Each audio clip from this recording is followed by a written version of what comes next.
Hello aspirants, I'm Karthikeyan from Inkar IAS Academy. Today we are going to discuss about the 27th January current affairs. The topic taken from the Delhi editorial. The topic is genocide and the words awaited gaze. This topic comes under our GS3 effects of policy, politics of developed and developing countries on India's interests. In this topic, we are going to discuss about what is genocide, who are all the member of the genocide convention, and what is the responsibility of the state parties, what are the roles of the international community, historical example of the awaited gaze, and what are the impacts on victims and survivors, and what is the media's role, and what are the steps towards prevention, and we must know about the International Court of Justice and International Criminal Court. These are the topic we are going to discuss today. First of all, 80 years ago on January 27, 1948, the Soviet soldiers stumbled upon a barbed wire surrounding that Auschwitz. Inside, they found 8,000 emaciated prisoners along with 44,000 pairs of shoes, piles of spectacles, and mounds of cooking utensils. This was all the remained of the approximately 1.1 million people, mainly European Jews, who were killed at the Auschwitz as a retreating that Nazis destroyed the meticulous records, along with much evidence of the brutality, efficient killing operation here. Precise figure is not available that this year on the anniversary of the liberation, the few remaining survivors, the world's leaders have been invited to remember the dead and renew the international community's pledge and never again allow genocide to take place. As the Genocide Convention of 1948 recognized that it's a crime of genocide act was committed with the intent to destroy or whole or in a part a national, ethnical, racial, religious group as strained human history does the age. So, first of all, what is genocide? Genocide is defined as an act committed with the intent to destroy the people is a part or whole, the national, ethnic, racial, and religious group. According to the convention, genocide is a crime that can take place both the time of war as well as the time of peace. For example, the genocide in the history is Holocaust, American genocide, that Rwandan genocide, that Bosnian genocide. So many of them. So we are remember these things. The Genocide Convention has been ratified by the 153 countries. India has signed the treaty in 1949 and ratified in the year of 1959. The responsibility of the state, first of all, state have obligation not to commit genocide and to take measure.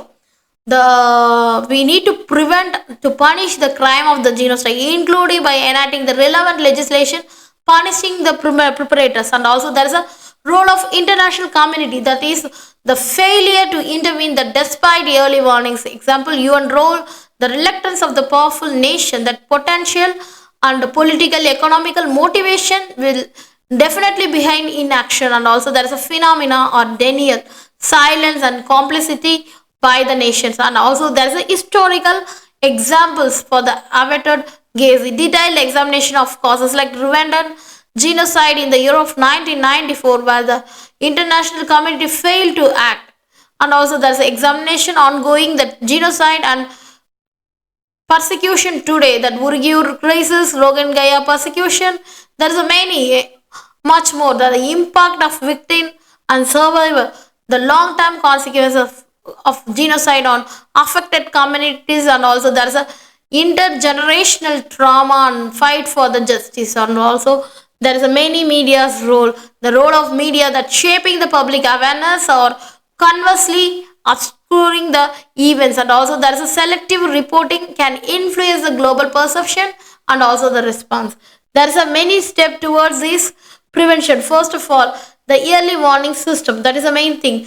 The early warning system and global response, which is definitely advocacy the genocide, and also there is a education on human rights, and also we need holding the preparators accountable to the tribunals and also the international criminal courts. First of all, we must know about the International Court of Justice. It is genesis in the principles of judicial organ of the United Nations established in the year of 1945, and this headquarters in the Hague, the Netherlands, and also it is the only principal organ of the UN which is not located in the New York. And the role of this International Court of Justice mainly setting a legal disputes as per the international law and to provide the advisory opinions, and also there is a judgment is bringing binding on the parties to a case or without appeal that subject to the interpretation or revision. And also there is a composition power, mainly there is a 15 judges. Currently India serves as a one judge and who are elected of the 9 years by the UN General Assembly and the Security Council, and the official language of the International Court of Justice is English and French. There is a many comparison that the ICJ hears disputes between the nation over nation matter of law, unlike the International Criminal Court, which holds individual criminally responsible for the offense crimes against the humanity. So we must discuss more about International Criminal Court. First of all, it is established in the year of 1998 at Rome Statute of International Criminal Court.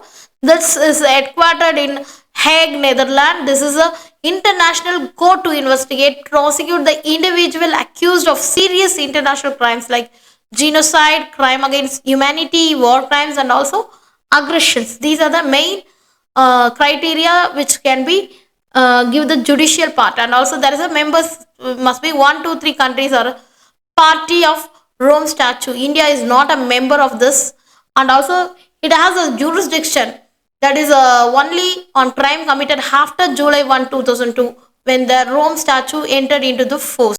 Only states are eligible to appear before the court is contentious cases. It has no jurisdiction over application from individual, non-governmental organization, corporations, and also private entities. And also there is a key information, that is the judgment or final without appeal or binding upon the parties concerned. The court does not have its own police force and relies on the state cooperation to the arrest and surrender of suspects.